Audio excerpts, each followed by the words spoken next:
আলাইকুম। আশা করি আল্লাহর মধ্যে সবাই খুব ভালো আছেন, আমিও ভালো আছি আলহামদুলিল্লাহ। কাছে দূরে দেশ ও দেশে বেড়ে আমার সকল ভিউয়ার্স ভাই আপুদের জানাই আন্তরিক শুভেচ্ছা, ভালোবাসা। এই তো আজকে সকাল থেকে ভিডিওটা শুরু করে দিলাম। সকালে উঠে নাস্তার প্রিপারেশন নিতেছি।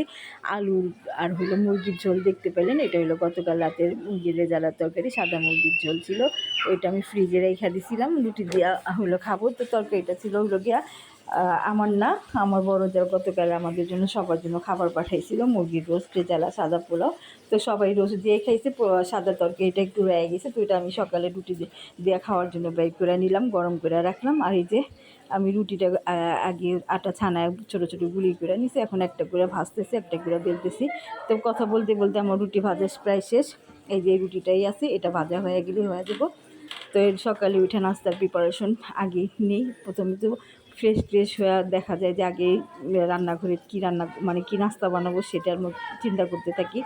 তো চিন্তা করলাম রুটি বানাই, যেহেতু এখন শীতকাল, এখন গরম গরম রুটি খাইতে খারাপ লাগে না, ভালো লাগে আমার কাছে। আবার গরমের মধ্যে রুটিটা খাইতে তেমন ভালো লাগে না, মনে হয় কেমন যেন গ্যাস হয় পেটে, অম্বলের মতো। তো শীতকালে গরম গরম রুটি খেতে আমার কাছে খুবই ভালো লাগে। আর রুটিটা যদি হয় খুব নরম সফট তুলতুলে, তাহলে তার কোনো কথাই নেই। আমি অবশ্য কাই করে রুটি বানাই না, আমি সবসময় হলো গিয়ে ফুটন্ত গরম পানি দিয়ে রুটিটা ছানাই, আটাটা ছানাই, রুটিটা ছানাই না, সরি, আটাটা ছানাই, তারপরে হলো গিয়ে রুটি বানাই। আর কাই করলে হয়তো দেখা যায় কি বেশি একটা হয়ে যায়, মানে কেমন যেন আমার কাছে মুখে আটাটা ঘুলায়া মুখে যে দাঁতি লাগা যে এই অবস্থা হয়। তো এই রুটিটা আমি আবার খাইতে পারি না, আপনাদের ভাইও পারে না। তো এই যে ফুটন্ত গরম পানিতে আটা ছানায় রুটি বানাইলে খুব নরম থাকে। এই তো আমার রুটি বানানো শেষ, আমি এখন বক্সে করে রাইখা দিই। আপনাদের ভাই তো ওয়াশরুম থেকে বের হয়ে গেছে, ও এখন রেডি হইতেছে। তো রেডি হওয়ার পরে দুজনে একসাথে খাওয়া নিব। আর এই যে রুটি বানানোর পরে ডালটা ধুয়ে আমি চুলা ডাল বসাই দিলাম, নাস্তা করতে করতে ডালটা হইতে থাক, কারণ গ্যাস চুলা যাব একটু পরেই, তখন আর চুলা জাল থাকবে না। তো আমি আপনাদের ভাইয়ার জন্য নাস্তাটা নিয়ে যেতেছি। আর ছোটো বাড়ি যেটা বড় ছেলে সাদিদের জন্য রেখে দিলাম, ও তো এখন উঠে নেয়, উঠবে গোসল করবে তারপর খাবে। তো ওর ঝোলটা আলাদা করে রাখলাম। আর এই যে আপনাদের ভাইয়ারে দিলাম নাস্তাটা, বাপ ছেলে মেয়েরা দুজনে বসছে খাওয়ার জন্য। আদিবু উঠে গেছে, ওর তো আজকে পরীক্ষা ছিল না, বন্ধ ছিল, এই কারণে ও বৈশা গেছে, মুখ ধুয়েছে, ফ্রেশ হয়েছে। তো আপনাদের ভাইয়ের সাথে আরও নাস্তা দিয়ে দিলাম। আপনাদের ভাই আবার আমারও ডাকতেছে। তো এই যে ছেলের সাথে আপনাদের ভাই দুষ্টামি করতেছে, ও চেতাইতেছে। আর দুনো ছেলের সাথে দুষ্টামি করে, এর সাথে একটু বেশি করে। তো আর এই যে আমাদের ফারহার হলো খুব শরীরটা খারাপ, ওর হঠাৎ 102 103 জ্বর গতকাল রাত থেকে। ওর শরীরটা হঠাৎই খারাপ হয়ে গেছে, একদম নিষ্ঠুর হয়ে শুয়ে রয়েছে, সকালে এখনও উঠে নাই। তো আমি এবার একটু ভিডিও করলাম। এমনি তো ভালো থাকলে আমার ভিডিও করো বলতে থাকে। তো ওর শরীরটা খারাপ, সবার জন্য দোয়া করবেন। আর এই তো ইলিশ মাছ আসছিল বাড়িতে, আমার একটা পরিচিত মাছওয়ালা আছে, তো অনেক দিন পর হলো মাছ নিয়ে এসে। ও হলো সিলেটের মাছওয়ালা, সুনামগঞ্জের। তো এখানে ঢাকার মাছ বিক্রি করে, তো আমি সবসময় ওর থেকে মাছ নিই, বাসায় আর কি রাখি। তো আজকে আবার কয়েকটা মাছ রাখলাম ওর কাছ থেকে, প্রায় 6টা মাছ। তো ভাবি আস্তে আস্তে দেরি হইতেছে দেখে আমি নিজেই কুইটা ফালাইলাম, নয়তো আমার মাছ সবসময় ভাবি কুইটা দেয়, দেখতে পান।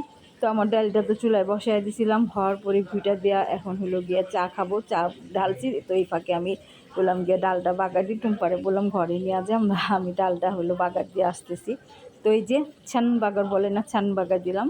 তো আমি তো পরে ভয়েসটা দিতেছি না, তো আপনারা শব্দটাও শুনতে পাইতেন। ছান বাগার দিয়ে দিলাম। তো আজকে হলো টমেটো দিব, আর হলো গিয়ে একটু ধনেপাতা দিব আজকে। এমনিতে আমি টমেটো দিয়ে ডাল রান্না করলে ধনে পাতাটা দেই না, কারণ আমার কাছে ধনে পাতার ঘ্রাণটা কেমন যেন একটু লাগে। আমি এবার শুকনো মরিচ দিয়ে বাগার দিয়ে খাইতে ভাল লাগে। তো এই যে আদিবের পাখিটা হইলো 2 দিন থেকে করতেছে, ইঁদুরে খুব জ্বালাইতেছে। আমাদের বাড়িতে চারদিকে খোলা, বারান্দা দিয়ে ইঁদুর ঢুকে। তো আবার এনা জানালার কাছে বাইন্ধা রাখছে, ইঁদুরের জন্য একটু দেখাইলাম, কারণ বিড়াল ইঁদুর তো পাখিরে দেয় না, শান্তি দেয় না। আর এই তো চা ঢাইলা নিয়ে এসে ভাবিও আছে, ভাবিরও চা দিলাম, আমিও খাইতেছি, টুম্পাও আছে। নাস্তা করার পর তো সকালে গরম গরম 1 কাপ চা, আর চার সাথে তো টা একটা লাগিয়ে আমার এই যে টোস্ট বিস্কুট দিয়ে খাইতেছি। তো যাই হোক, ডালটা বাগারটা দেওয়া হয়ে গেছিলো, দেখতে পাইলেন। এখন হইল গিয়া সিম আলুর তরকারি রান্না করতেছি। তো সিম আলুর তরকারিটা কী দিয়ে রান্না করবো চিন্তা ভাবনা করতেছিলাম ইলিশ মাছ দিয়েই রান্না করবো নাকি। তো পরে চিন্তা করলাম আপনাদের ভাই আবার সিমটা বেশি পছন্দ করে না, তার জন্য ইলিশ মাছ দিয়ে 2 কেজি করি, টমেটো দিয়ে সিম দিয়ে হইলো গিয়ে টাটকিনি মাছ দিয়ে রান্না করি, বাগনা মাছ। এই মাছটা আমি দেখা যায় আমি আমার বড় ছেলে খাই। আর ওই যে পেঁয়াজটা বাইটা রাখছি ইলিশ মাছ দুপাজে করার জন্য, আজকে পেঁয়াজ বাটা দিয়ে ইলিশ মাছের দুপেঁয়াজা করবো। তো আলু সিমটা আমি ভালোভাবে কাইটা দিয়া মশলাটা কষায় এর মধ্যে দিয়া ভালোভাবে আলু সিমটা কষাইলাম, একটা টমেটো দিয়ে দিলাম। এখন হইলো গিয়ে ভালোভাবে কষানোর পর পানি দিয়ে দিই, মাছ দিয়ে ধনেপাতা দিয়ে দিব। তো এটা হইলো দুপুরে আমি ছেলে আছে খায় নিবনে। আর আপনাদের ভাইয়া তো এই মাছটা খায়, মানে মাছটা হলো তরকারি ছাড়া রান্না করলে সেগুলো গিয়া শুধু পেঁয়াজ দিয়ে রান্না করে দিলে বা মচমচে করে ভাইজা দিলে খাবে। তো আমি আর বড় ছেলে এই মাছটা বেশি খাবো, দেখা দেবো ছোটোটা তো খাইবও না, ও তরকারিতে খাইতে চায় না, ও ভাজা মাছ খাইতে চায়।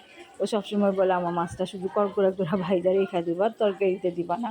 আমার হইলো মনেই থাকে না, ভুলা যাই, আর ওই জন্য খুব রাগ করে। ও আমারটার জন্য ভুলা যাও, ভাইয়ারটা হলে তো ঠিকই রাখো। কি বলুম, ছেলেদের নিয়ে এও একটা জ্বালা, এক একজনের এক এক রকম পছন্দ। তো এই তো বলক আসার পরে আমি মাছটা দিয়ে এর মধ্যে ধনা পাতাটাও দিয়ে দিলাম, ঝোলটা আর একটু শুকা শুকা হইলে নামায়া ফেলবো। একটু জিরা ফাঁকিও দিব, কারণ আমি আগে ধনা পাতা দিলে জিরা ফাঁকি দিতাম না, এখন হলো গিয়ে অনেকে দেয় দেখি যে আমিও দিই। তো এই তো মাছের তরকারি রান্না হয়েছে, নামায়া ফেলাইলাম। এখন হলো গিয়া ইলিশ মাছের তরকারি দো পেঁয়াজটা বসায় দিই, তেল গরম হয়েছে, এর মধ্যে হলো গিয়া ওই যে পেঁয়াজ বাইটা রাখছি ওই পেঁয়াজটা ভালোভাবে একটু কষায় লাল করে নিলাম, হলুদের গুঁড়া মরিচের গুঁড়া দিয়ে দিলাম। যেহেতু ইলিশ মাছ বেশি একটা মশলা দেওয়া লাগে না, এই জন্য এই শুধু হলুদের গুঁড়া মরিচের গুঁড়া লবণ দিয়ে বা মশলাটা কষায় নিলাম, পানি দিয়ে একটু কষাইছি, মশলাটার মধ্যে পানিও দিয়েছিলাম, পানিটা শুকায় তেল উঠছে। এখন ধরুন দিয়ে দিলাম, টমেটো দিয়ে দিলাম, মাছ দিয়ে দিব, মাছ দিয়ে হইলো গিয়ে পরিমাণ মতো ঝোল করে নামায়া ফেলবো। তো আজকে হলো ডাল আর 2 রকম তরকারি, আর কিছু রান্না করব না। আর কিছু বলতে মানে ভাজিটা রান্না করলাম না, ডাল আর 2 রকম তরকারি দিয়েই হয়ে যাবে। এখন হলো ভাজিটা রান্না করি না, মাঝে মধ্যে রান্না করি না, কারণ বললাম না দিনটা এত ছোট, নাস্তা করে ওঠার পর আর অবসর পাই না, একটার পর একটা করতে হয়, একটার পর একটা করতে থাকে, কিন্তু তারপরও কেমনে জানি 4টা বেজে যায়, আজান দিয়ে দেয়। তো রান্নাবান্না শেষ করে গা গোসল করে যে খাইতে বসলাম, কী কী রান্না করছি এটা করি না, ভিডিও দেখাইলাম না, কারণ রান্না করার সময় যে দেখতে পেলেন 2 রকম মাছ রান্না করলাম, ডাল রান্না করলাম। তো আমি আর ছেলে খাইয়া নিলাম, ছেলের কোচিং থেকে আসছে, আমিও খাইতে বসলাম। তো একটু বাহিরে যাব, কোথায় যাব দেখতে পাবেন। তো এই তো চইলাও আসছি, এটা হইল গিয়া নোয়াববাড়ি ইসলামপুর। নোয়াববাড়ি হইল গিয়া কাপড়ের মার্কেট, এখানে গজ কাপড়, থান কাপড়, 3 পিস সব ধরনের কাপড় পাওয়া যায়। এটা হইলো কাপড়ের ঘাঁটি, এর চাদর, তারপর পর্দা, কিচান, এই যে 3 পিসগুলি দেখতে পাইতেছেন সব হইল গিয়ে আনস্টিচ 3 পিস, মানে রেডিমেড 3 পিস না, এগুলি সব সেলাই করতে হবে। গজ কাপড় আছে, 3 পিস আছে, সব আছে। এই যে ফারিয়া, আমি, টুম্পা 3জনই আসলাম। আমার জন্য না, এই যে টুম্পা 3 পিস নিতেছে, ওর জন্য এই টুম্পা এই 3 পিসটা, আর হাতের 3 পিসটা ওই নিল, আরও একটা নিবে ঘরে পরার জন্য। তো আমরা ঘরে পরার জন্য সবসময় ইসলামপুরে বা নোয়াববাড়িতেই আসি। এটা হলো আমাদের পুরান এলাকা কাপড়ের ঘাঁটি। এখানে হইলো গিয়া সব ধরনের, এই যে মানুষ বলে না আড়তের থেকে নেয়, যে কোনো কিছুর একটা আড়ত থাকে, একটা মার্কেট থাকে। তো এই যে আমাদের পুরান ঢাকার মধ্যে নোয়াববাড়িটা হইলো একটা আড়তের মতো, ইসলামপুর নোয়াববাড়ি পাশাপাশি। তো এখন হলো মাগরিবের সময় অনেকে এই দোকান এই করে লাগায় ধাইকা আর কি গেছে। এই যেটা পুরাটাই মাথা থেকে ওই মাথা দেখা গেল না, পুরাটাই হলো গিয়ে কাপড়ের মার্কেট। তো অনেকে নামাজে গেছে এই কইরা দোকানটারে ধাইকা। তো থ্রি পিসগুলি খুব সুন্দর সুন্দর হয়েছে, কাজ করা, তারপরে কাজ ছাড়া সব ধরনের সুতি, হ্যান্ড প্রিন্ট সব ধরনের 3 পিস আছে। তো এই যে টুম্পা 2টা 3 পিস নেওয়া হয়ে গেছে, ফারহা সাথে আছে, ও হইলো গিয়ে আচার খাওয়ার জন্য হইলো গিয়া করতেছে, বিরক্ত করতেছে। তো আমি তো 3 পিস নিলাম না, আমি আসছিলাম টুম্বার কাছে যে মার্কিন কাপড়ের নেওয়ার জন্য। এই মার্কিন কাপড় দিয়ে আমি হইলো লেপের কভার বানাবো।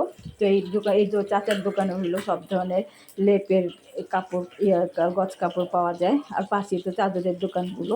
এটা হলো শেষ মাথায়। তো লেপের কাপড় কিনা, লেপের কভার বানায় সাথে সাথে নিয়ে আসলাম। আসার পরে এই যে গতকালে তো এই ভিজায় রাখছিলাম, ডাবলি ভিজিয়েছিলাম চটপটি বানাবো বলে ঘরে। তো ডাবলি সিদ্ধ করে রেখে গেছিলাম। আসার পরে এই যে সন্ধ্যার নাস্তা করতেছি, ডাবলি আর ঘুগনি আর কি, ডাবলিরে ঘুগনি। পেঁয়াজ কাঁচামরিচ কাটা হয়েছে, আলু ম্যাশ করে নেওয়া হয়েছে, তারপরে ডিমটা গ্রেট করা নিছে, তা ধনিয়া পাতা কাঁচামরিচ সব কাটা হয়ে গেছে। এখন হইলো গিয়া ডাবডির মধ্যে গুলি সব নিলামও। আর হইলো গিয়ে টক কিনে আনছি বাহিরের থেকে, ঘরে তেঁতুল ছিল না, এই কারণে টকটা বানাইতে পারি নাই। আর ওই যে এই মশলা কী বলে চটপটি মশলা, ডাবডি না, সরি আমি ডাবডি ডাবডি বলতেছি, চটপটি। ডাবডি যেহেতু চটপটি বানাই, এই কারণে মুখ থেকে চটপটি বেরিয়েছে না। তো চটপটি বানাইছি, ডাবডি সিদ্ধ করে রাখছি। এখন এই যে চটপটি মশলাটা মিলায় ফেলাইলাম, এটা রাঁধুনি চটপটি মশলা। তো ঘরেও করা যায়, তো এখন কিনতে পাওয়া যায়, এই কারণে ঘরে রেডি করে তৈরি করলাম না। ভালো, এখন এই যে মশলাটা ভালোভাবে মিশিয়ে নিলাম। এখন এর মধ্যে যে পেঁয়াজ কাঁচামরিচ সব দিব।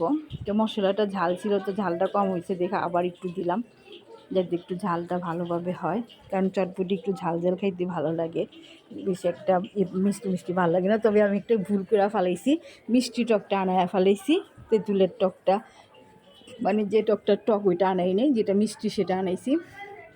তা আমি এখন আলু সিদ্ধ করা ছিল, যেটা ম্যাশ করে রাখছিলাম, আলুটা মিশিয়ে নিলাম, পেঁয়াজ দিতেছে টুম্পা, আর এই যে কাঁচামরিচ ধনেপাতা দিয়ে দিব, তারপর উপরে ডিমটা দিয়ে তারপর হলো সবাই খাই দিবি। এই আজকে ঘরে নাস্তা বানাইলাম অনেক দিন পর। এর আগে তো কয়েকদিনই ঘরের নাস্তাগুলো বানায় খাইছি, তো আজকে আবার কিছুদিন করি নাই। তো আজকে চিন্তা করলাম যেহেতু এই ডাবলিগুলি আজকের নাই, ডাবলিগুলি হলো রমজানের।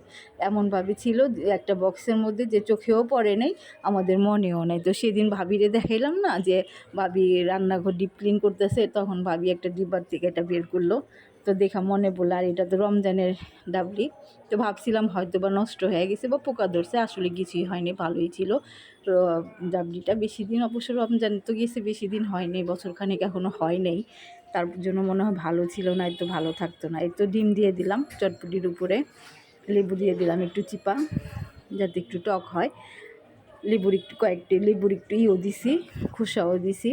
তো এই ডাবলিটা পায় তখন আমি যখন দেখলাম যে ডাবলি, তখনই ভিজায় দিছি, নাই তো দেখা যাবো রেখা দিলে আবারও নাই হয়ে যাবো, চোখে পড়বো না, মনেও থাকবে না, দেখা যাবো পোকাই হয়ে গেছে, ফালাই দেওয়া লাগবো।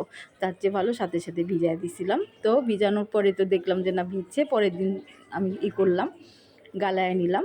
তো চটপটি বানায় ফেলাইলাম ঝটপট, ডাবলি চটপটি মজা হয়েছিল খুবই, মাশাআল্লাহ, সবাই খায় খুব প্রশংসা করছে। আসলে কি, ঘরের নাস্তা তো ঘরের নাস্তাই, বাহিরের থেকে সবসময় ঘরেরটা অন্যরকম স্বাদ হয়। তো আজকে আর ভিডিওটা বেশি বড় করলাম না, সবাই আমরা খাইতেছি, আপনারা সবাই আমাদের জন্য দোয়া করবেন, সবাই যেন আল্লাহ ভালো রাখে। আজকের ভিডিও এই পর্যন্তই। আসসালামু আলাইকুম, আল্লাহ হাফেজ।